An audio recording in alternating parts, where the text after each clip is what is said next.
I am the Senior Vice President and Chief Education and Youth Development Officer for the Boys and Girls Clubs of America.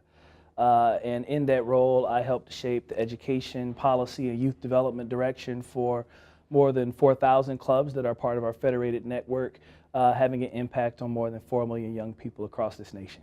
For me, the entirety of the journey of the road to success has really been about understanding my passion, where I had potential, and ultimately what my purpose was in life. And for me, that's always been skewing towards those individuals who were vulnerable, helping individuals to find the pathway to empowerment, and trying to be a difference maker in the lives of those who I come into contact with. From my beginning moments here at Miami University, where I was a student leader, where I thought and tried to be a scholar student, through to my work at other institutions, crescendoing to my current role now at Boys and Girls Clubs of America. That's been the pathway. My liberal arts degree in Black World Studies and Sociology was essential to me in terms of helping me to develop the type of critical analytical lens that has allowed me to author numerous articles, multiple books, numerous monographs. I've lectured at more than 400 organizations around the world. And the foundation of it oftentimes will find its way back to my liberal arts experience here at Miami University.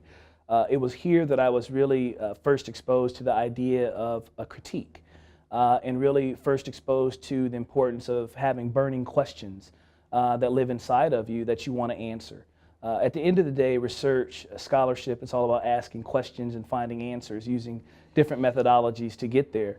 The liberal arts experience here at Miami, and specifically the bachelor's degree in Black World Studies and Sociology, put me on that pathway. I had incredible mentorship and connectivity with the faculty in the college, in addition to other faculty across campus, because the Black World Studies program did have an affiliated faculty group which lived in other areas of the institution.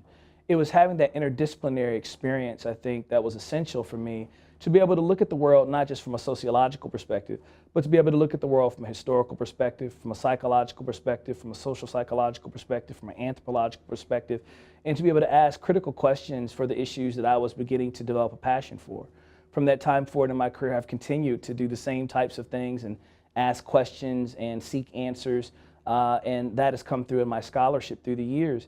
But in addition to that, it also informed the importance of me being an action-oriented doer, someone who always wanted to be an innovator and someone who always wanted to be a disruptor, to try to create new possibilities. And so the liberal arts experience was foundational to developing a particular mindset, a particular way of viewing the world, and that is then translated both into my research but also into my practice as an agent of change. You know, my memories of Miami are so multidimensional. There's the relationships with faculty mentors, where they became not only trusted mentors and guides in my own intellectual journey, but also two friends that were there with a comforting word of advice, were there to help pick you up when you fell down, and were there to help steward you to the next destination upon graduation.